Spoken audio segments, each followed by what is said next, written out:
Sobat Kawanua, jalan provinsi di Sulawesi Utara yang seharusnya menjadi jalur aman bagi warga kini justru berubah menjadi jebakan maut bagi pengendara. Buktinya ruas Jalan Soekarno Kolongan, Kecamatan Kalawat, Minahasa Utara kembali memakan korban akibat kerusakan parah yang bertahun-tahun tak kunjung diperbaiki.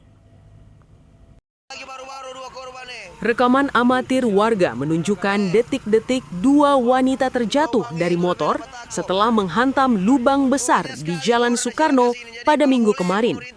Keduanya tak mampu menghindari lubang yang tertutup bayangan jalan hingga hilang keseimbangan. Warga menyebut kondisi ini sudah berlangsung lama. Lubang maut tersebar di sepanjang ruas jalan, memaksa pengendara bertaruh nyawa, terutama saat malam hari dan hujan. Ironisnya, hingga kini belum ada tindakan serius dari pemerintah Provinsi Sulawesi Utara selaku penanggung jawab jalur ini. Lagi baru-baru dua korban nih.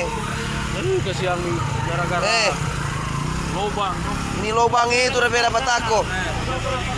Banyak sekali tuh orang dari Cilaka sini. Jadi kalau boleh pemerintah coba apa dulu ini, perbaiki dulu ini. Mana nih APBD dan APBN ini? Jangan cuma anggaran masuk-masuk di kantong ini. Bagi warga, ini bukan sekadar jalan rusak, melainkan bukti kelalaian yang terus berulang.